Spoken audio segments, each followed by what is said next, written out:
할렐루야, 하나님은 살아계십니다. 오늘도 말씀을 통해서 큰 은혜 받는 여러분 되기를 소원합니다. 오늘 본문 말씀은요, 디모데전서 4장 6절에서 10절 말씀입니다. 내가 이것으로 형제를 깨우치면 그리스도 예수의 좋은 일꾼이 되어 믿음의 말씀과 내가 따르는 좋은 교훈으로 양육을 받으리라. 망령되고 허탄한 신화를 버리고 경건에 이르도록 내 자신을 연단하라. 육체의 연단은 약간의 유익이 있으나 경건은 범사에 유익하니 금생과 내생의 약속이 있느니라.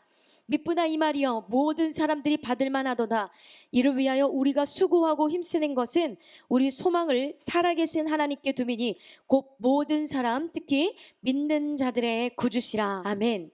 사랑하는 성도 여러분, 이번 주는 완전함의 회복이라는 주제로 은혜를 나눌 텐데요. 첫 번째 시간은 기본기의 회복입니다. 오늘은 기본기의 회복이고요. 두 번째 거룩함의 회복, 세 번째 목마름의 회복, 네 번째 열정의 회복, 다섯째 내적 질서의 회복이라는 제목으로 은혜를 나눌 텐데, 여러분 회복을 누리고 싶지 않습니까? 이 말씀을 통해서 회복의 은혜가 있기를 소원합니다. 네, 해리포터의 이 저자인 조앤 롤링은요, 29대 초반 영국에서 포르투갈로 가서 그곳 남자와 결혼했습니다. 그런데요, 그 남자와 결혼한 지 2년밖에 안 됐는데 이혼을 하게 되었어요. 그런데 딸이 있었습니다. 어린 딸과 함께 물푼 신세가 되어 영국으로 돌아온 그는 정부 보조금으로 근근히 먹고 사는 가난에 찌든 싱글맘이었습니다. 어린 딸과 함께 죽어버리고 싶다라는 생각이 들 정도로 혹독한 가난에 시달렸고 심지어 우울증도 걸렸어요. 어린 딸에게 읽어줄 동화책조차도 살 돈이 없었던 조앤 롤링은요, 아이에게 읽어줄 동화책을 자신이 쓰기 시작해요. 여러분, 이렇게 해서 만들어진 책이 무엇인지 아십니까? 바로 해리포터입니다. 결국 그는 해리포터 시리즈로 엄청난 돈을 벌어 영국 여왕보다 더 큰 부자가 되었고 포브스 선전 세계 500대 부자에 등극했습니다. 조앤 롤링은 이렇게 말했습니다. 제가 가장 두려워했던 실패가 현실로 다가오자 오히려 저는 자유로워질 수 있었습니다. 실패했지만 저는 살아있었고 사랑하는 딸이 있었고 낡은 타자기 한 대와 엄청난 아이디어가 있었죠. 가장 밑바닥이 인생을 새로 세울 수 있는 단단한 기반이 되었습니다. 할렐루야, 멋지지 않습니까? 오히려 밑바닥이 이 사람에게는 단단한 기반이 되었다고 고백하고 있습니다. 위키백과사전적으로 회복 탄력성이라는 말이 있어요. 이는요, 크고 작은 다양한 역경과 시련과 실패에 대한 인식을 도약의 발판으로 삼아 더 높이 뛰어오르는 마음의 근력을 의미하는 것입니다. 여러분, 물체마다 탄성이 다 다릅니다. 그와 마찬가지로 사람마다 탄성이 다르더라고요. 어떤 사람은 이 어려움을 금방 회복하는 사람이 있고 어떤 사람이 어려움에 주저앉아 버린 사람이 있다는 거죠. 여러분의 마음의 탄성은 어떠십니까? 그래서요, 이 물체마다 탄성이 다르듯이 사람에 따라 탄성이 다른데, 역경으로 인해 밑바닥까지 떨어졌다가도 강한 회복 탄력성으로 튀어오르는 사람은 원래 있었던 위치보다 더 높이 올라갈 수 있어요. 이전에 여기밖에 올라가지 못했다며 바닥을 친 사람은 더 높이 올라간다는 것이죠. 지속적인 발전을 이루거나 커다란 성취를 이뤄낸 개인이나 조직은요, 대부분의 경우에서 실패나 역경을 딛고 일어섰다는 점이 공통적으로 보여집니다. 여러분은 어려운 일이 있을 때 그냥 주저앉아 계십니까? 아니면 그 역경을 딛고 더 높이 튀어오르시겠습니까? 회복 탄력성이라는 책이 있는데요, 그 저자 김주환 씨는 이렇게 말합니다. 회복 탄력성은 자신에게 닥치는 온갖 역경과 어려움을 오히려 도약의 발판으로 삼는 힘이다. 성공은 어려움이나 실패가 없는 상태가 아니라 역경과 시련을 극복해낸 상태를 말한다. 떨어져 본 사람만이 어디로 올라가야 하는지 그 방향을 알고 추락해본 사람이 다시 튀어올라야 할 필요성을 절감하듯이 바닥을 쳐본 사람이 더욱 높게 날아오를 힘을 갖게 된다. 이것이 바로 회복 탄력성의 비밀이다라고 말했습니다. 그렇습니다. 살아가다 보면 좋은 일만 있는 것은 아니죠.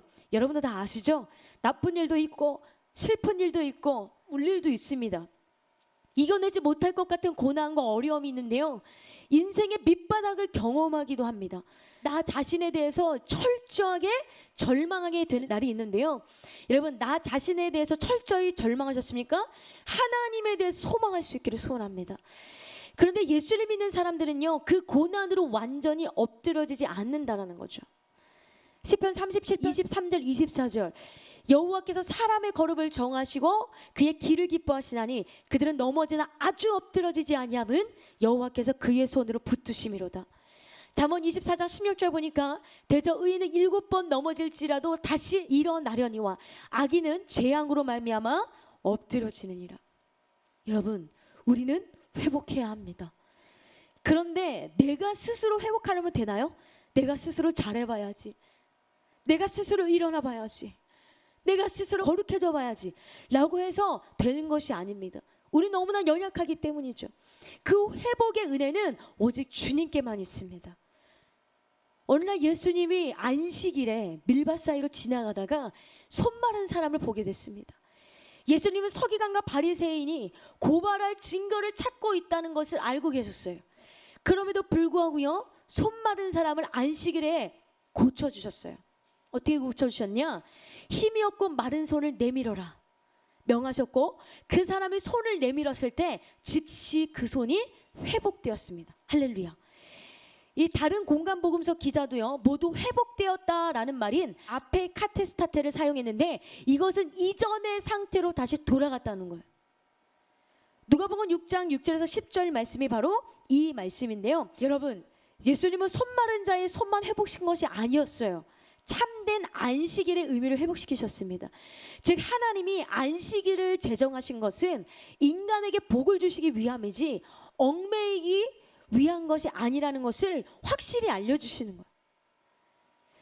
율법사들은 예수님을 율법으로 꽁꽁 묶으려고 했지만 주님은 거기에 매이지 않으셨다는 거예요. 하나님의 안식일을 제정하여 일하지 않게 하신 것은 우리에게 안식을 주시기 위함이지 오히려 우리를 억압하거나 우리를 굴레 씌우거나 하슬로 우리를 묶어버리는 것이 아니라는 것이죠. 마태복음 12장 7절에서 8절 보니까 나는 자비를 원하고 제사를 원하지 아니하노라 하신 뜻을 너희가 알았더라면 무죄한 자를 정죄하지 아니하시리라. 인자는 안식일의 주인이라. 여러분, 아무리 안식일을 잘 지켜도요, 우리의 마음에 미움과 시기와 질투가 가득하고 분노가 가득하다면 참 안식은 없습니다. 그렇지 않습니까? 그래서 주님은 육신의 안식뿐만 아니라 참 영혼의 안식이 무엇인지 알려주시는 거예요. 즉 안식은 무엇이다? 생명을 살리는 것이다. 그리고 선을 행하는 것이라는 것을 알려주시면서 참된 안식을 회복시키신 줄 믿습니다. 또한 예수님은 우리에게 그 같은 안식을 회복시켜 주시기 위해서 안식일에 무덤에 묻히시고 안식 후 첫날 부활하심으로 우리에게 참 안식을 주시는 안식일의 주인이 되어 주셨어요. 그렇습니다. 주님의 능력 없이는 우리 영혼의 참된 회복은 없어요. 잃어버린 하나님의 형상을 회복하는 것, 교회의 참모습을 회복하는 것, 참된 영성을 회복하는 것 모두 예수님이 일하셔야 회복할 수 있다는 거죠. 그런데 우리가 회복한다는 것은 무엇을 의미할까요? 바로 하나님께서 만드신 창조의 모습으로 돌아가는 것이에요. 즉 그분의 형상으로 돌아가는 것입니다. 하나님께서 우리를 처음 만드셨을 때, 인간을 처음 만드셨을 때 하나님의 형상으로 만드셨다고 성경에 쓰여져 있죠. 죄로 인해 망가진 주님의 형상으로 회복하는 것이 바로 완전한 회복입니다. 창세기 1장 31절 하나님이 지으신 그 모든 것을 보시니 보시기에 심히 좋았더라. 물론 죄로 인해 그 하나님의 형상은 깨어졌어요. 아담과 하와의 죄로 말미암아 정말 아름답던 하나님의 형상이 깨어졌죠. 그래서 예수님께서 이 땅에 오신 거예요. 저와 여러분 같은 죄인을 위해서 이 땅에 오셨습니다. 그리고 우리를 위해 십자가에 못 박히시고 부활하셨습니다. 예수님은 우리를 회복시켜 주셨는데 우리가 예수님으로 인해 회복되면 그분을 닮아가게 되는 것이에요. 예수님을 닮아가는 것이 바로 완전한 회복입니다. 만약에 여러분이 엄청난 은사를 받고 재능이 있고 정말 교회를 오래 다녔어요. 그런데 여러분의 인생이 예수님 닮지 않았다면 우리는 완성된 존재가 절대 아닙니다. 우리는 되어가는 과정인 거죠. 그렇기 때문에 여러분 겸손하게 우리는 예수님을 닮아가는 그날까지 계속해서 나아가야 될 줄 믿습니다. 그렇다면 우리가 그분의 형상으로 회복하기 위해서는 여러분 어떻게 해야 됩니까? 하나님께 돌아가야 합니다. 호세아 6장 1절 오라 우리가 여호와께로 돌아가자. 여호와께서 우리를 찢으셨으나 도로 낫게 하실 것이요 우리를 치셨으나 싸매어 주실 것임이라. 여기서 오라는 것은 죄악의 자리, 범죄의 자리, 슬픔의 자리, 어두움의 자리를 떨쳐 일어나 적극적으로 하나님께 나아가자는 의미를 나타냅니다. 그렇습니다. 우리는 죄악의 자리, 게으름의 자리, 영적 나태의 자리에서 벌떡 일어나 주님께로 돌아가야 됩니다. 그분께로 돌아가기 위해 이곳에 오셔서 예배드리는 줄 믿습니다. 그런데 교회에 온다고 해서 다 돌아오는 것일까요? 나는 매일매일 예배드리고 있어요. 매일매일 교회 가거든요. 여러분, 그것이 중요한 것이 아니에요. 몸이 이 자리에 있을지라도 여러분의 마음이 이 자리에 있지 않는다면 하나님께로 돌아간 것이 아닙니다. 그렇다면 교회의 자리에 오셔도 돌아가지 못하는 이유는 무엇입니까?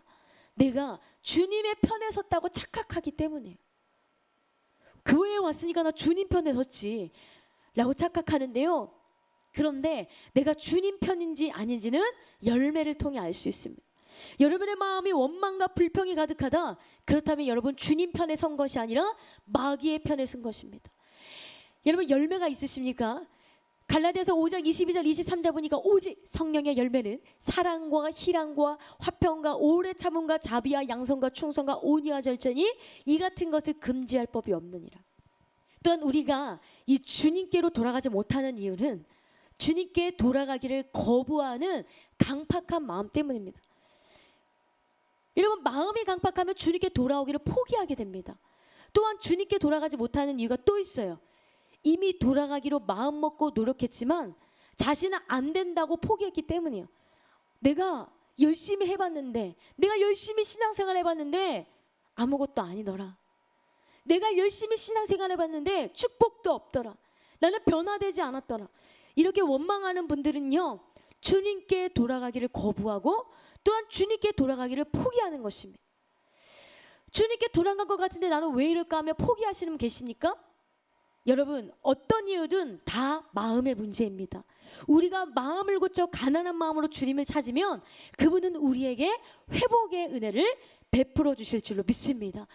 이사야 66장 2절 보니까 나 여호와가 말하노라 내 손에 이 모든 것을 지었으므로 그들이 생겼느니라. 무릇 마음이 가난하고 심령에 통해하며 내 말을 듣고 떠는 자 그 사람은 내가 돌보려니와 라고 말씀하고 있고요. 마태복음 5장 3절 심령이 가난한 자는 복이 있나니 천국이 그들의 것이며. 그렇다면 우리가 여호와께 돌아간다는 것은 무엇을 의미할까요? 바로 믿음의 기본기를 회복한다는 뜻입니다. 여러분, 기본, 오늘 완전함의 회복 첫 번째 시간 기본기의 회복이라는 주제로 말씀을 듣고 있는데요. 기본은 쉬운 것 같으면서도 굉장히 어려워요. 브라이언 트레시는 말했습니다. 기본에만 충실하면 누구나 성공할 수 있다. 기본도 못하고 욕심만 많으니 성공을 못하는 것이다 라고 했어요. 많은 사람들이 기본도 하지 못하면서 욕심만 많다라는 거죠. 그래서 성공을 못한다는 거예요. 노력만이 재능을 만들어준다라는 유명한 말을 한 천재 바이올린 연주자 장영주 씨는요, 연습벌레였다고 합니다. 4살 때 바이올린을 연주하기 시작해서 국제적인 대회에서 많은 상을 받았고요.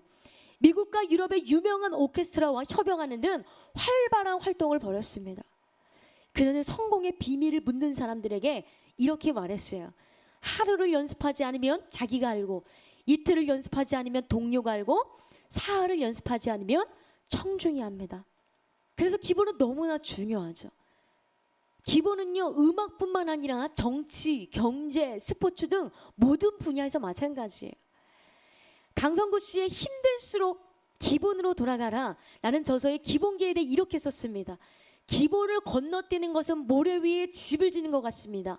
기본이 없으면 태풍이 불거나 홍수가 나면 그 집은 흔적도 없이 사라지는 것과 같습니다. 반면에 기본을 지키는 사람은 반석 위에 집을 짓는 사람과 같습니다. 무슨 일을 하든지 기본을 잊지 마십시오. 이제 당신의 몸과 마음속에 기본이라는 알맹이를 채워보십시오. 당신의 심지는 견고해지고 당신을 애워싼 환경이 아무리 나빠도 몸과 마음은 평안함을 유지할 것입니다. 그리고 당신이 터득한 기본이 당신을 성공한 길로 인도해 줄 것입니다 라고 말했습니다. 그렇습니다. 무엇을 하든지 기본이 중요합니다. 그래서 2002년 월드컵 4강 신화를 일으킨 사람 누군지 아십니까? 네, 히딩크 감독이죠. 우리나라 대표팀의 4강 진출 영광을 안겨준 히딩크 감독은 축구 대표팀을 소집한 후에 처음 한 달간은요, 전술 등 다른 모든 것은 무시하고 오직 체력 훈련과 패스 연습만 시켰대요. 그냥 아무리 잘하는 선수라도 머리를 비우고 패스부터 다시 배우게 한 거. 계속 기본부터 하자. 물론 당시 축구 대표팀이 유럽의 팀들과 이 평가전을 할 때는요, 전문가와 팬들이 실망했어요. 계속 졌거든요. 그때 당시 히딩크 감독이 별명이 5대0이었어요. 계속 5대0으로 져가지고. 그러나 점차 기본기 훈련의 성과가 나타나기 시작했고요. 사람들도 그의 생각이 옳았음을 알게 되었습니다. 무엇으로? 4강 신화로. 그렇습니다. 기본을 알아야 실력을 발휘할 수 있다는 사실을 증명한 것이죠. 스포츠뿐만 아니라 요리도 마찬가지입니다. 훌륭한 요리사들도 입문할 때 엄청나게 맛있는 음식을 처음부터 만드는 것이 아니라 가장 먼저 설거지와 청소를 한다고 해요. 그걸 잘해야 또 요리도 잘할 수 있다. 이 기본인 거죠. 또한 이것이 어느 정도 익숙해지면 채소 썰기를 막 또 열심히 한대요. 요리의 기본을 익히기 위해서죠. 미용사도 마찬가지입니다. 먼저 머리부터 싹둑 자르는 것이 아니라 쓸고 닦고 머리 감기는 것부터 배우는 것입니다. 이는 누구나 거치는 과정인데, 하지만 같은 과정을 거치면서도 이 성공하는 사람과 실패하는 사람이 있습니다. 실패하는 사람들은요, 이런 것들을 중요하게 생각하지 않아요. 기본을 배우면서도 막 원망하면서 해요. 이거 왜 해야 돼? 내가 왜 미용사로 왔지? 머리 쓰는 사람으로 왔어? 내가 요리사로 왔지? 내가 설거지하는 사람으로 왔어?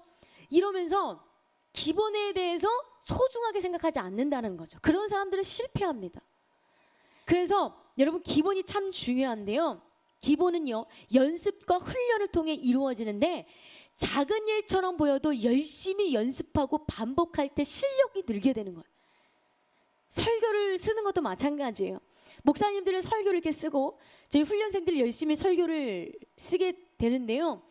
설교를 처음부터 잘 쓰는 경우는 없습니다. 안 돼도 붙잡고 있는 거예요. 안 돼도 막 성경을 읽고, 안 돼도 막 설교를 찾아보고, 이래서 어떻게 잘 쓸 수 있나 열심히 노력하고 훈련받으면 결국엔 설교도 잘 쓰게 되고 설교도 잘하게 되는 것이에요. 여러분, 그런데 그렇게 되기까지는 엄청난 훈련이 필요하다는 거죠. 그래서 우리 이순희 목사님께서는 제자 훈련하고 계십니다. 기도원의 300용사 같은 700용사, 그 700용사를 훈련시켜서 물이 바다 덮음 같이 여호와의 영광을 인정하는 것이 온 땅에 넘치도록 지금도 훈련시키고 계세요. 여러분, 그렇기 때문에 여러분도 열심히 영성 훈련을 받아서 하나님 앞에 쓰임받는 여러분 되기를 소원합니다. 기본은 연습과 훈련을 통해 이루어지는데요, 작은 일처럼 보여도 열심히 연습하고 반복할 때 실력이 들게 됩니다. 신앙도 마찬가지죠. 우리가 믿음의 기본을 지키기 위해선 끊임없는 영성 훈련이 필요하다는 거죠. 지금 우리가 영성 훈련을 받는 이유는 인간은 다시 죄로 돌아가려는 본성이 있기 때문이에요. 왜 이렇게 예배를 매일 드려? 왜 이렇게 예배를 자주 드려? 여러분, 왜 그렇습니까? 인간은 그만큼 연약하기 때문에 자꾸만 죄로 돌아가려는 본성이 있다는 것이죠. 예배의 기본을 지키지 않으면 우리는 자꾸만 세상으로 돌아가 죄를 지으려고 합니다. 그래서 우리는 날마다 예배를 통해 훈련받고 연단을 받아야 되는 것이에요. 오늘 본문을 보세요. 연단이라는 그 단어가 나오는데요, 이 연단이란 연습과 훈련을 의미해요. 그런데 이 본문에서 연단한다라는 것은요, 벌거벗다라는 뜻을 가지고 있어요. 즉 벌거벗고 연습한다라는 뜻인데요, 요세푸스에 의하면 바울이 살던 당시에 달리기와 격투 선수들은요, 옷을 벌거벗고 연습했대요. 그리고 옷을 벌거벗고 참여했다고 합니다. 그래서 바울은 시합에 참가하는 운동선수들에게 연단과 연습이 중요한 것처럼 경건의 연습의 중요성에 대해서 말씀하고 있는 것입니다. 디모데전서 4장 7절, 망령되고 허탄한 신화를 버리고 경건에 이르도록 내 자신을 연단하라. 육체의 연단이 약간의 유익이 있으나 경건은 범사 유익하니 금생과 내생에 약속이 있느니라. 이런 무엇을 연단합니까? 바로 경건에 이르는 연단인 거죠. 이 연단은 개역 한글에서는 경건에 이르기를 연습하라 라고 표현하고 있어요. 그렇다면 왜 경건을 연습해야 됩니까? 경건을 연습하는 것이 바로 믿음의 기본기이기 때문입니다. 지금 좀 넘어졌어도 다시 일어나는 거죠. 너 또 넘어졌어도 다시 일어나는 거예요. 그러면 그럴수록 죄가 점점점 줄어들게 되고 점점점 예수님을 닮아가게 되는 것이죠. 여러분, 그렇게 되기까지 우리는 연습을 하고 있는 거예요. 경건의 연습. 오늘 본문에서는 두 가지 연단이 언급되는데 하나는 육체의 연단, 또 하나는 경건에 이르는 연단입니다. 여러분 운동 경기에 참여하여 우승하기 위해 땀 흘리는 과정, 곧 육체의 연단, 그리고 경건 사이를 비유하고 대조하고 있는 것인데요. 두 가지의 공통점이 있습니다. 그것은 바로 각각 유익이 있다라는 것. 여러분 하나님이 주신 육체의 몸을 관리하는 것은 중요합니다. 육체는 절대 중요하지 않아. 몸 관리하는 것은 절대 중요하지 않아 라고 말하는 것은 영지주의와 같아요. 그래서 육신은 하나님이 우리에게 주신 것이거든요. 육신은 나쁘고 영적인 것만이 가치 있다는 영지주의적인 생각은 바람직하지 못합니다.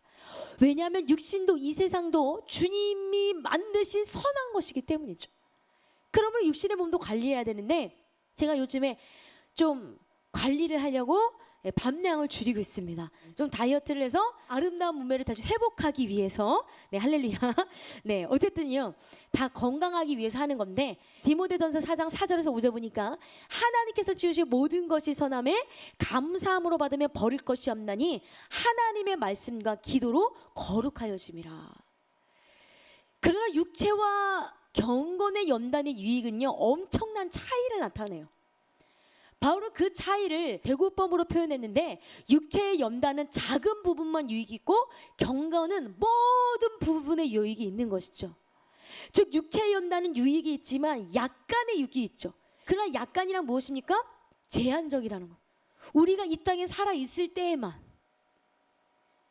그때만 유익이 있습니다. 아무리 길어도 세상에 사는 동안만 유익이 있다는 것인데요. 반면 경건은 모든 면에서 유익합니다.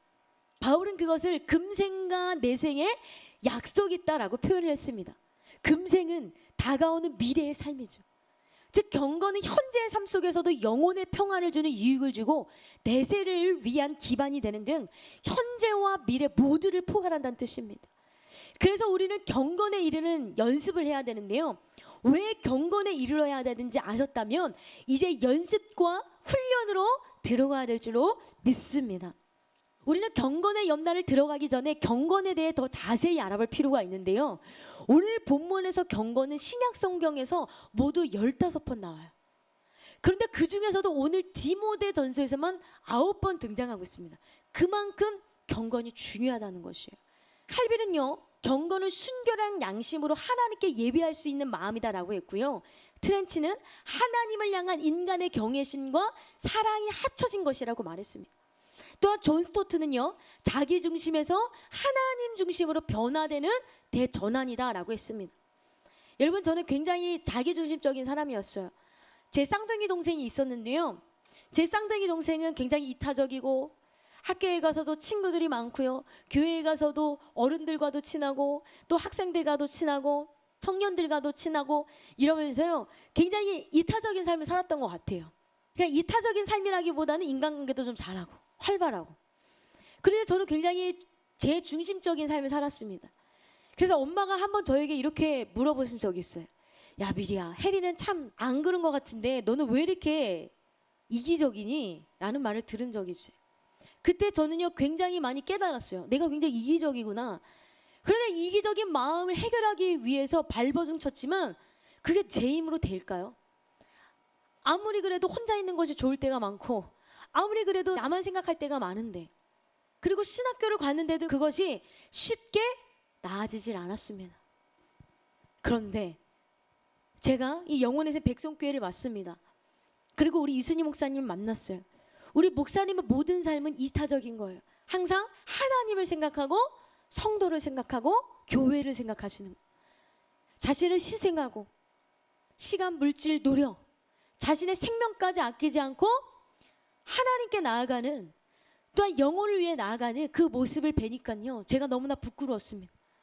그리고 저의 롤모델이 생겼어요. 바로 우리 목사님이시죠. 그 모습을 닮아가려고 노력하다 보니까 여기까지 왔는데, 물론 되어가는 과정입니다. 그러나 이렇게 부족함에도 불구하고 하나님께서 우리 목사님 통해 저를 대구 백성교회로 세워주시고 계속해서 주님을 닮아가는, 또한 자기중심적인 삶에서 남을 생각하는 사람으로 변화를 시켜주신 줄로 믿습니다. 여러분들은 그렇게 변화되기 원합니다. 그렇게 변화되기 위해서는 경건에 이르는 연습을 계속해서 해야 되는 거예요. 시편 16편 8절 보니까 내가 여호와를 항상 내 앞에 모시며 그가 나의 오른쪽에 계심으로 내가 흔들리지 아니하리로다. 사실 아담과 하와의 타락 이후의 인류는 죄를 연습하지 않아도 저절로 짓게 되죠. 정말 신기해요. 어렸을 때부터 죄는요 연습하지 않아도요 그냥 막 져요. 제가 5살 때 어머니가 떡볶이를 해주셨어요. 그런데 똑같이 제 동생 5개, 저 5개 이렇게 주셨어요. 그런데 제 동생이 제 떡볶이를 뺏어가는 거예요. 그래서 포크로 머리를 찍어버렸습니다. 여러분 5살 때 뭘 합니까? 근데 어떻게 포크로 머리를 찍을 생각을 했죠? 그만큼 죄는요 연습하지 않아도 저절로 되는 거예요. 가르쳐주지 않아도 자연스럽게 죄를 지어요. 누가 뭐 욕심 부리라고 했나요? 근데 저는 욕심을 부린 거죠. 그런데 하나님의 뜻을 이루는 경건은 훈련하지 않으면 안 된다는 거예요. 이런 인간적 본성이 있기 때문이죠. 그래서 우리는 경건을 훈련해야 되는데 자신을 쳐서 복종하는 훈련이 있어야 됩니다. 거룩한 본성으로 죄의 습관을 이겨야 한다는 것이죠. 군인이 고된 훈련을 통해 전투력을 유지하듯 그리스도인들은 경건의 훈련을 통해 영적 군사로 살아가야 될 줄 믿습니다. 고린도전서 9장 27절 내가 내 몸을 쳐 복종하게 함은 내가 남에게 전파한 후에 자신이 도리어 버림을 당할까 두려움이로다. 사랑하는 성도 여러분, 경건의 훈련이 믿음의 기본기라면 우리는 어떤 기본부터 회복해야 될까요? 첫 번째, 영혼의 양식인 말씀의 회복이 있어야 됩니다. 여러분, 밥 안 먹으면 죽나요, 사나요? 뭐 이거 왜 물어봐? 당연한 거 같지, 그렇죠? 밥 안 먹으면 안 되죠. 그런데 육신의 밥은 그렇게 잘 먹으면서 왜 영혼의 밥은 먹지 않으십니까? 여러분, 오늘 성경 한 구절도 읽지 않으셨다면, 하나님 말씀을 한 구절도 듣지 않으셨다면 이 시간 말씀을 듣고 여러분의 영혼이 회복될 수 있기를 소원합니다. 디모데전서 4장 6절 보니까 내가 이것으로 형제를 깨우치면 그리스도 예수의 좋은 일꾼이 되어 믿음의 말씀과 내가 따르는 좋은 교훈으로 양육을 받으리라. 오늘 본문에서는요 당시 거짓 교사들의 그릇된 가르침을 경계했던 사도 바울이 이에 대한 올바른 대처 방법으로 이것으로 형제를 깨우치라 라고 말씀하고 있습니다. 여기서 이것이란 앞서 제시했던 교훈들을 가리키는 거예요. 따라서 본절은 당시 이단자들의 거짓 가르침으로부터 교회를 보호하고 진리를 지키기 위해서는 단지 이단자들의 거짓 교훈을 경계하는 것만으로는 부족하다는 거예요. 예를 들면 우리 교회는 이단 금지입니다. 이렇게 단지 이렇게만 하는 것으로는 성도를 이단의 미혹으로부터 지킬 수 없다라는 거죠. 좀 부족합니다. 여기서 한 걸음 더 나아가 바른 교훈으로 성도들을 깨우쳐야 된다는 거예요. 여러분, 깨닫는 것이 은혜인 줄 믿습니다. 깨달아야 내가 지금까지 사탄의 미혹을 받았구나. 내가 지금까지 잘못된 진리를 따라갔구나. 내가 지금까지 잘못된 영적인 안내자를 따라갔구나 라고 깨닫게 된다는 것이죠. 여러분, 그렇게 하기 위해서 말씀을 들음으로 말미암아 자꾸만 양육을 받아야 되는 것이죠. 그래서 오늘 본문에서 내가 깨우치면을 문자적으로 보면 마치 에베소 교인들의 믿음을 위해 기초를 놓는 것으로 이해할 수 있습니다. 여기서 주목해야 할 것은 깨우치다 하면 이는 어떤 명령을 내리는 것이 아니라 바른 교훈을 성도들 아래 두라는 거예요. 막 강제적으로 이것이 아니라 성도들이 깨달을 수 있도록 하라는 거죠. 교훈을 두라. 스코트라는 신학자는요 이를 디딤돌에 비유했습니다. 즉 성도들에게 일방적으로 명령하고 강요하는 것이 아니라 바른 교훈을 디딤돌처럼 성도들의 발 아래 둠으로써 스스로 딛고 거짓 교훈들을 넘어가도록 만든다는 것이죠. 또한 믿음의 말씀과 교훈으로 양육을 받으라 라고 말씀하고 있는데요. 이 양육하다라는 것은요 현재 수동타 분소로 쓰여졌습니다. 이러한 수동태의 사용은 예수의 선한 일꾼은 스스로의 힘으로 되는 것이 아니라 하나님의 주도적 역사로 양육을 받게 될 것을 보여주는 것이. 그런데 그 교훈은 어디에 있습니까? 바로 성경에 있다라는 것이. 다른 곳에 있지 않습니다. 다른 진리에 있지 않습니다. 오직 예수님 그리고 성경의 말씀만이 여러분들을 주님께로 돌아오게 만들 수가 있는 것이. 모든 지도자와 교사들뿐만 아니라 성도들은요, 부지런히 성경을 연구하고 묵상함으로써 귀한 보석과 같은 진리를 발견해야 될 줄로 믿습니다. 그럴 때 거짓 교훈에 미혹되지 않는 것이 진리의 바른 길을 갈 수 있습니다. 여러분, 혹시 나도 모르게 자꾸만 미혹되어 있습니까? 그렇다면 하나님의 말씀의 기본을 세우십시오. 말씀으로 반석이 다져진 사람은 결코 흔들리지 않습니다. 사랑하는 성도 여러분, 이 세상에는 우리의 믿음을 방해하는 많은 거짓 진리들이 난무해요. 말세가 될수록 거짓 교훈과 진리들은 우리를 혼란스럽게 합니다. 이것이 맞나? 저것이 맞나?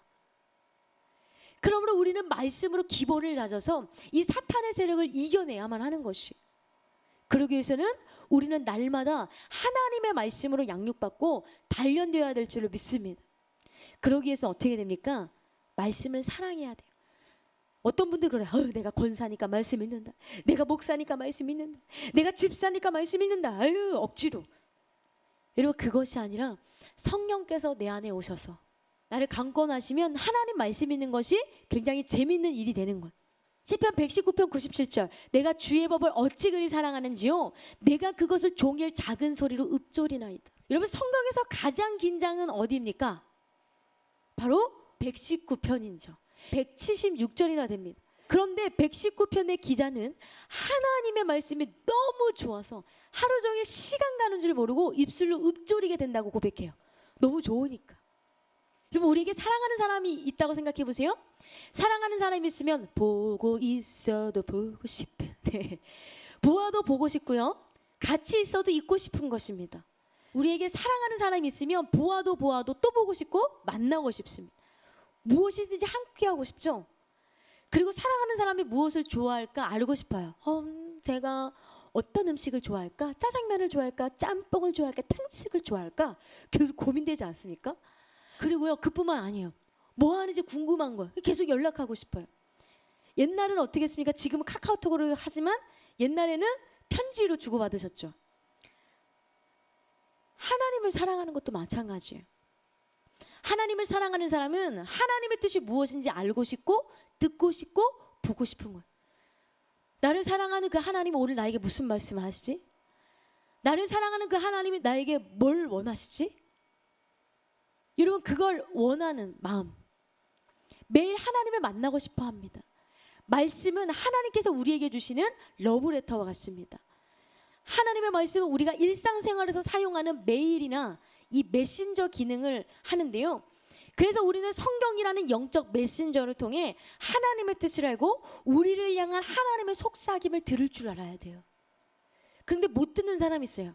아무리 말씀을 들어도 집중 못하고 못 듣는 사람, 마음이 복잡한 사람, 근심 걱정 두려움이 많은 사람,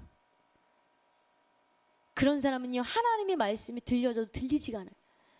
누구야, 내가 너를 사랑해, 이렇게 크게 얘기해도 안 들려. 왜? 내 마음이 더 요동치니까. 그런데 마음이 잠잠한 사람, 마음에 아무 요동도 없는 사람은요, 하나님이 속삭여도 들려요. 누구야, 내가 너를 사랑해, 내가 너를 위해서 기도하고 있어, 내가 너를 도와줄게. 여러분, 그래서 여러분의 내면을 잠잠케 할 수 있기를 소원합니다.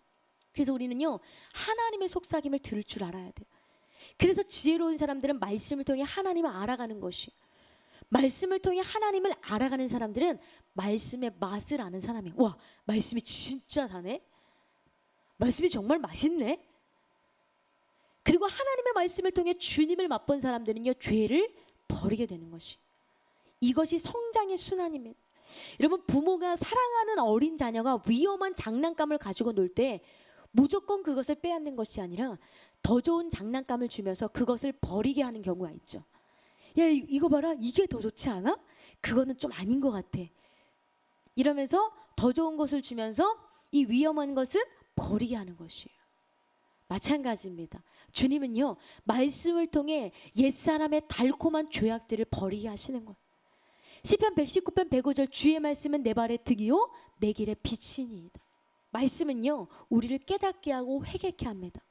사도행전 2장에 보면요, 베드로가 11사도와 함께 서서 예수 그리스도의 십자가 죽으심과 부활의 복음을 전했을 때에 많은 사람들이 이 말을 듣고 마음에 찔렸다라고 했습니다.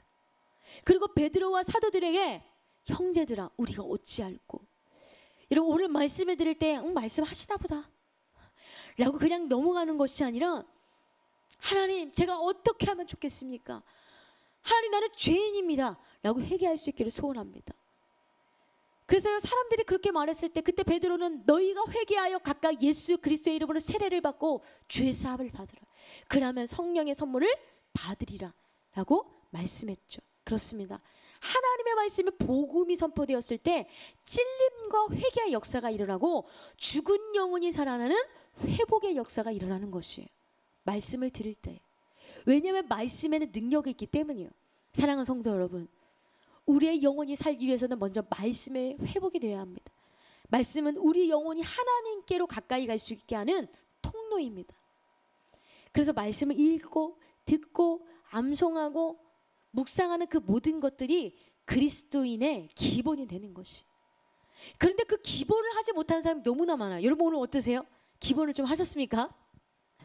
여러분은 얼마나 성경을 읽고 계십니까? 얼마나 성경을 가까이 하십니까? 더글러스 맥워더 장군은요, 실제로 나는 아무리 피곤해도 성경을 읽지 않고 밤을 보내거나 잠을 잔 적이 없다라고 했고요. 링컨은 이 책이 없었으면 우리는 옳고 그름을 분별할 수 없을 것이다 라고 했어요. 링컨이 위대한 대통령이 될 수 있었던 것은 바로 말씀의 사람이었기 때문이에요. 이런 말씀을 듣고요, 분별을 얻으십시오. 내가 어떻게 살아야 하는지 말씀 속에 있습니다. 내가 어떻게 분별해야 되는지 말씀 속에 있습니다. 여러분 근데요, 말씀을 머리로만 알아서는 안 돼요. 아무리 많이 읽고 아무리 암송을 많이 하고 그 말씀대로 살지 못하고 말씀이 우리를 지배하지 못하면 우리는요 머리만 큰 바리새인과 서기관과 같은 사람이 될 수밖에 없어요. 그저 남들을 정죄하고 남들을 판단하는 율법적인 사람이 될 수밖에 없어요. 여러분 말씀이 내 영혼에 녹아져야 되는 것이, 그리고 말씀대로 사라져야 되고 또 말씀이 내 영혼을 주장해야 되는 것이. 우리는 말씀 앞에 나를 내어드리고 내 생각을 내려놓아야 됩니다. 아, 내 생각은 틀리구나. 내가 교만했구나. 내가 나밖에 몰랐구나. 이걸 깨달아야 되는 것이. 그럴 때 우리의 영혼은 회복되면 날마다 성장할 수 있습니다. 아이가 성장하다. 오늘 말씀을 통해 여러분 영혼 가운데 말씀의 회복이 있기를 소원합니다. 세 번째, 하나님을 경외하는 마음을 회복해야 돼요. 마틴 로이드 조스 목사는 우리의 신앙이 위기를 맞이하는 이유 중 하나가 하나님을 경외하지 않았기 때문이라고 했습니다. 여러분 그리스도인들 가운데 하나님을 경외하는 마음이 많이 사라지고 있어요. 아유, 한 번쯤 예배 빠지면 어때? 특히 코로나19 바이러스 때 이제 온라인 예배를 계속 드려서 예배 자리에 못 오시는 분들이 계시는데요. 그런데 많은 사람들이 아유, 한 번 기도 안 한다고 뭘, 에이, 한 번 죄 짓는다고 뭘, 이런 마음들이 다 무엇입니까? 하나님을 경외하는 마음이 사라졌기 때문인 거예요. 그렇다면 하나님을 경외한다는 것은 무엇을 의미합니까? 경외란 하나님을 두려워하고 사랑하는 마음이에요. 두려워하는 마음과 사랑하는 마음. 그래서 하나님을 경외하는 마음이 있는 자는요, 악을 미워하게 돼요. 악한 자의 자리에 있지도 않아요. 자신보다 하나님이 우선이기 때문입니다. 시편 1편 1절 여러분 잘 아는 말씀이죠. 복 있는 사람은 악인들의 꾀를 따르지 아니하며 죄인들의 길에 서지 아니하며 오만한 자들의 자리에 앉지 않는다라고 했습니다. 하나님을 두려워하는 마음을 가져야 죄를 짓지 않게 되죠. 여러분 요셉이 저같이 이쁜 보디발의 아내가 요셉 유혹할 때 그 여인에게 넘어가지 않는 이유는 무엇입니까? 요셉은 하나님을 경외했기 때문입니다. 그래서 마귀가 죄로 유혹할 때 거절할 수 있는 것은 하나님을 두려워할 때 가능한 것이. 하나님의 심판을 두려워한다면 죄의 유혹을 거절하게 됩니다. 이것이 경건의 훈련인 것이. 경건 훈련이라고 해서 막 신비한 것을 봐야 하나, 경건 훈련이라고 해서 막 예언의 은사를 받아야 되나, 막 굉장히 어렵게 생각하는 분들이 계신데요. 그것이 아니에요. 죄를 거부하고 하나님을 두려워하는 마음, 그것이 바로 경건의 첫 번째입니다. 잠언 8장 13절 여호와를 경외하는 것은 악을 미워하는 것이라 나는 교만과 거만과 악한 행실과 패역한 입을 미워하느니라. 그런데 하나님에 대한 두려움은요, 공포심에서 생길까요? 하나님을 두려워하니까 하나님이 내가 오늘 죄 졌으니까 나를 저주를 내리실 거야. 내가 죄 졌으니까 저주를 내리실 거야. 여러분 이런 마음이 하나님을 경외하는 마음이 아니에요. 하나님에 대한 사랑이 기초가 되어야 되는 것이에요. 경외한다는 것은 억지로 하는 것이 아닙니다. 내가 억지로 예배 드려야지, 억지로 기도해야지, 이것이 아닙니다. 사랑하기 때문에 경외하는 거예요. 예를 들어 우리가 사랑하는 사람을 만날 때 뭐 억지로 선물 줍니까? 애따 받아라. 내가 억지로 준다. 네가 선물 바라니까 내가 준다 마. 여러분, 이런 마음은 사랑하는 게 아니에요. 그런 사람은 서로 사귀어서도 안 돼요. 사랑하면 주고 또 줘도 아깝지 않은 마음이죠. 우리가 하나님을 경외하는 것도 마찬가지예요. 하나님을 사랑하기 때문에 시간 드리는 거 아깝지 않고, 물질 드리는 거 아깝지 않고, 내 마음 드리는 거 아깝지 않은 것이에요. 그리고 하나님의 말씀을 들을 때 뭐 억지로 순종하는 것이 아니라 즐거운 마음으로 순종하는 거예요. 시편 37편 4절 보니까 또 여호와를 기뻐하라. 그가 내 마음의 소원을 내게 이루어 주시리로다. 여러분의 마음이 막 중심을 다해 하나님을 기뻐할 때, 그럴 때 하나님께서 여러분의 소원을 이루어 주신대요. 그런데 하나님을 경외하는 것은 무엇으로 나타납니까? 예배로 나타나요. 예배는 하나님을 경외하는 최고의 방법입니다. 왜냐하면 하나님 우리를 만드셨을 때 주님의 영광을 나타내라고, 주님의 영광을 높이라고 우리를 만들어 주셨어요. 하나님을 위한 최고의 섬김이 예배예요. 이 예배를 하나님이 가장 기뻐 받으십니다. 그래서 예배는 그리스도인의 신앙생활에서 가장 핵심적인 위치를 차지하고 있는데요, 신앙생활은 곧 예배생활이다 라고 말해도 과언이 아닙니다. 그래서 우리 대구 백성교회 영원의 성도님들은 예배를 잘 드린다 라고 우리 목사님께서 항상 칭찬해 주시는데, 여러분 끝까지 잘 드릴 수 있기를 소원합니다. 요한복음 4장 23절 24절, 아버지께 참되게 예배하는 자들은 영과 진리로 예배할 때가 오나니 곧 이때라. 아버지께서는 자기에게 이렇게 예배하는 자들을 찾으시느니라. 여러분, 그냥 형식적인 예배가 아니라 영과 진리 예배를 받으신대요. 여러분의 예배는 어떻습니까? 그런데 오늘날 교회는 예배의 본질을 잃어버렸어요. 유명한 신학자 토저는요, 예배는 교회가 잃어버린 보석이다 라고 말하면서 현대교회가 진정한 예배를 잃어버렸다는 것을 지적했습니다. 오늘날 현대인들은 지극히 인간 중심의 예배를 드려요. 나져오라고. 자신의 물질의 축복을 구하면서, 정신적 정서적 불안을 해결하기 위해서, 또는 영적 자기 만족이나 신비한 체험을 하기 위해서 예배드리는 사람들이 꽤 많습니다. 또 어떤 사람은 자신의 문화적 생활의 한 방편으로 드리고, 또 어떤 사람들은 사교를 위해 예배를 드리는 사람이 있어요. 교회 가면 사람들 많이 만나니까. 또 어떤 사람들은 자신의 병 고침을 위해 드리기도 합니다. 또한 교회 음악이 좋아서 왔어요. 교회 분위기가 참 좋아서 왔어요. 그래서 예배 드려요. 그런 분들도 계세요. A.W. 토저는 누구든지 자신의 목적을 성취하기 위해 하나님을 그 수단으로 찾는 자는 하나님을 발견할 수 없다라고 했습니다. 여러분, 하나님 자체, 그 자체만을 사랑해야 되지 하나님을 이용해서는 안 된다는 것이에요. 우리는 하나님을 경외하는 예배의 기본을 회복하여 하나님의 기쁨이 되어야 될 줄로 믿습니다. 세 번째, 영혼의 호흡인 기도를 회복해야 됩니다. 여러분, 숨 한번 쉬지 말아볼까요? 한 1분 동안만. 네, 진짜로 안 쉬시네요. 숨 안 쉬면 어떻습니까? 죽죠. 네. 신앙의 기본은 바로 두말할 것 없이 영혼의 호흡인 기도인 것이에요. 기도를 통해 우리는 하나님께 가까이 나아가게 됩니다. 우리가 경건의 모양만 갖고 있는 것이 아닌 경건의 능력을 갖기 위해서는 기도해야 돼요. 마가복음 9장 28절 29절, 예수님께서 제자들에게 이렇게 말씀하시죠.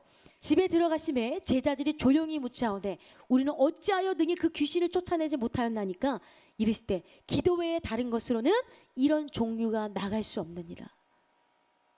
기도 외에는 이런 종류가 나갈 수 없다라고 말씀하세요. 기도만이 능력입니다. 토마스 와스는 기도는 하늘에 계신 아버지의 품 안에서 영원히 호흡하는 것이다 라고 했고요.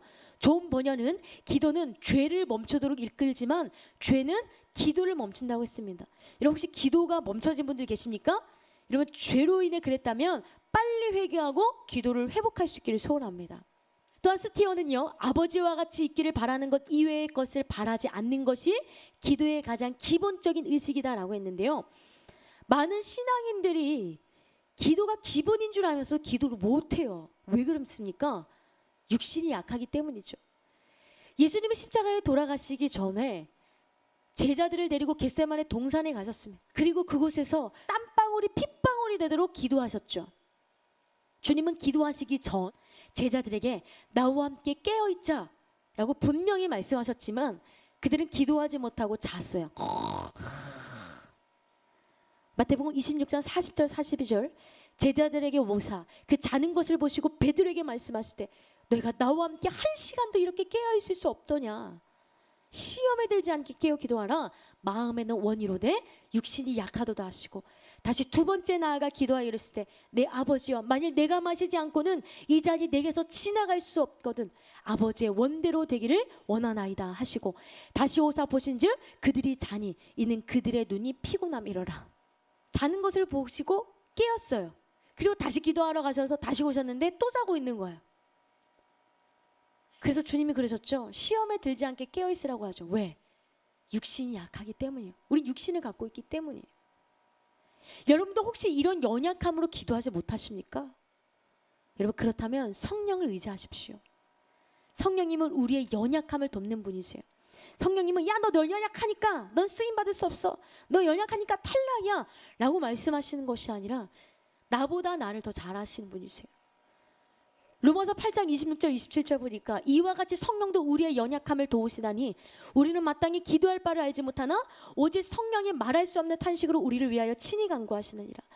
마음을 살피시는 이가 성령의 생각을 아시나니 성령이 하나님의 뜻대로 성도를 위하여 간구하심이니라. 우리가 성령의 도우심을 받아 기도하면 주님과 연합하게 되는 것이에요.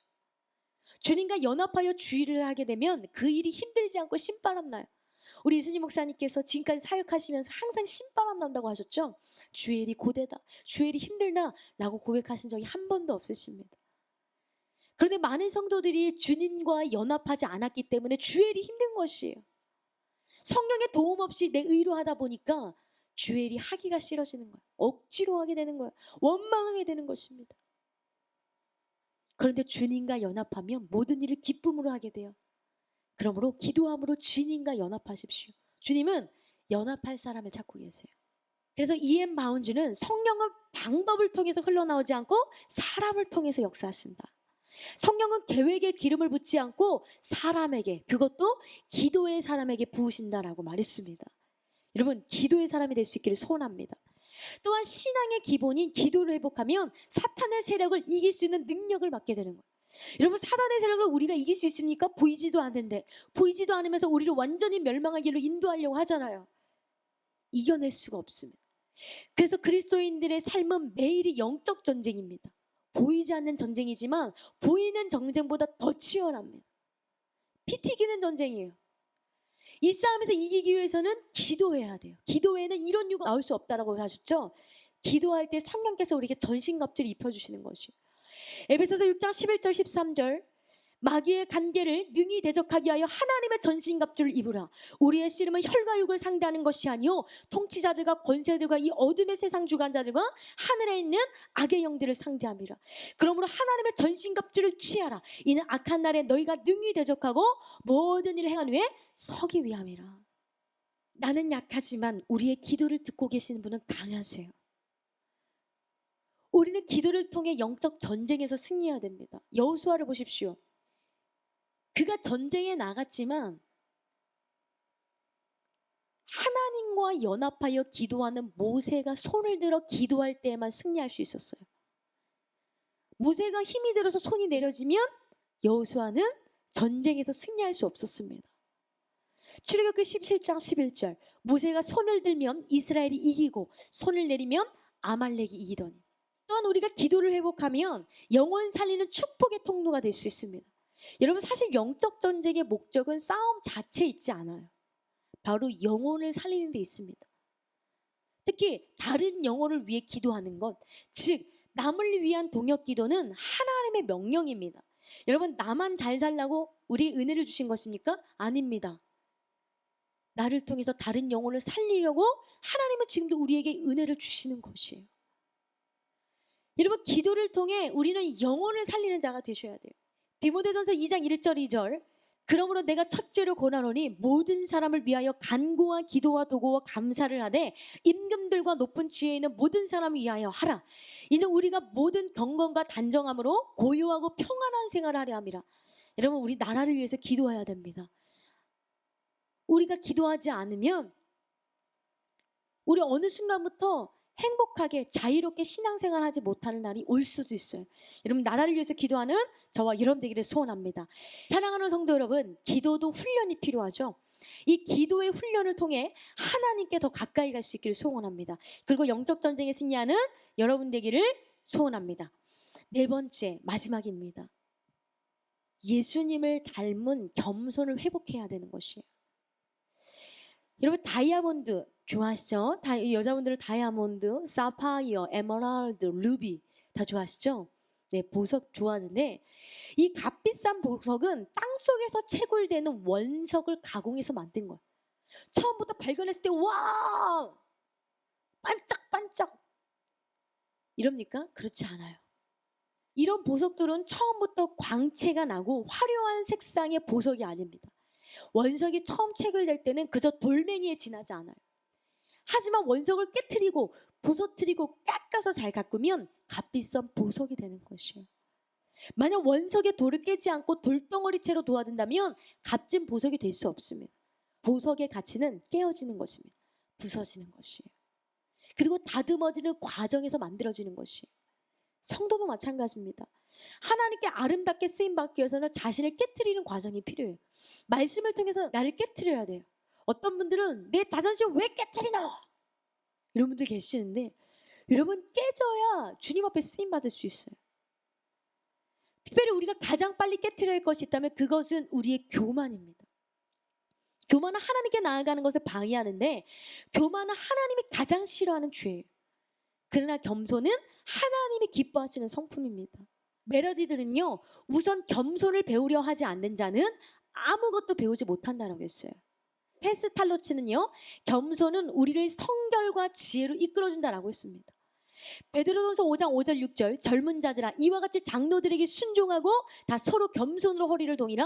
하나님은 교만한 자를 대적하시되 겸손한 자들에게 은혜를 주시느니라.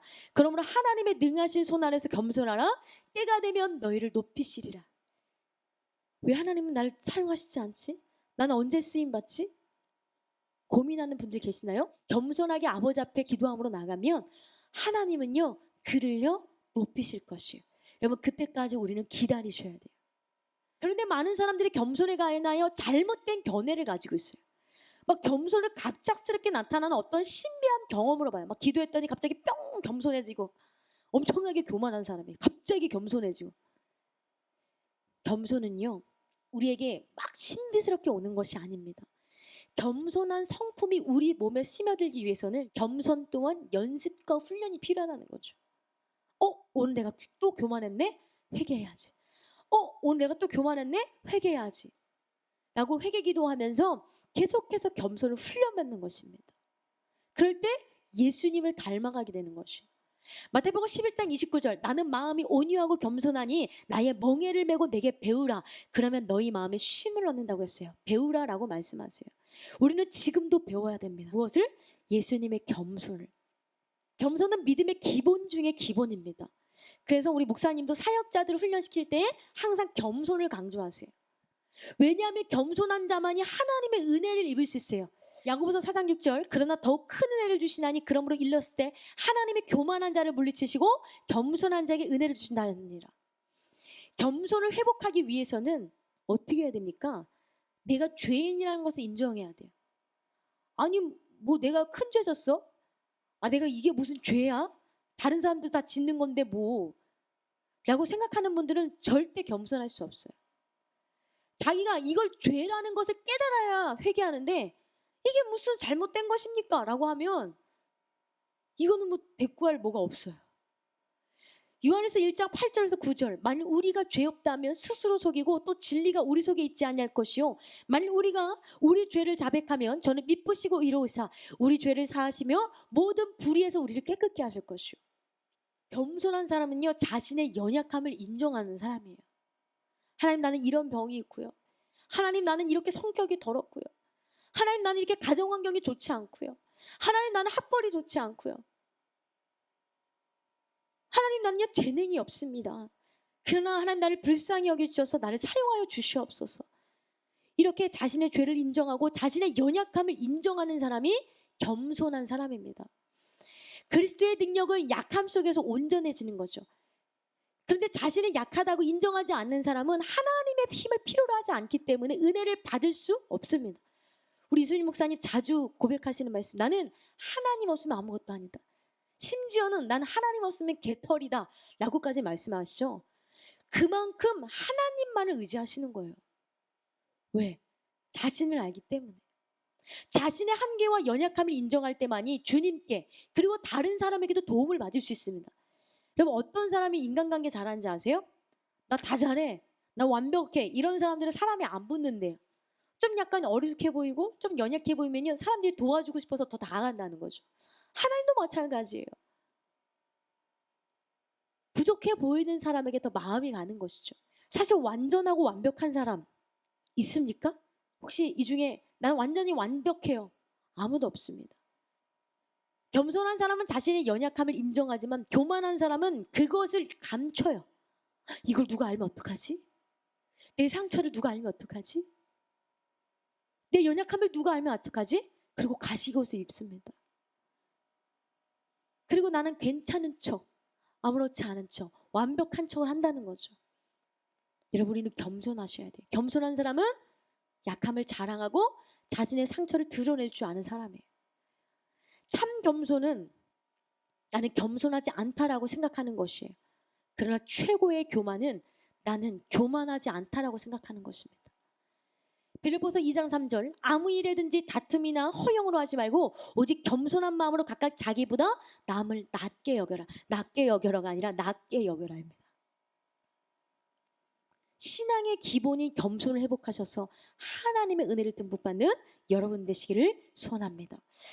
사랑하는 성도 여러분, 우리는 하나님을 경외하는 마음, 예배, 기도, 겸손의 연습을 통해서 날마다 영혼의 회복을 이루어야 한다라고 했는데요. 그렇다면 우리가 이렇게 해야 되는 이유는 무엇입니까?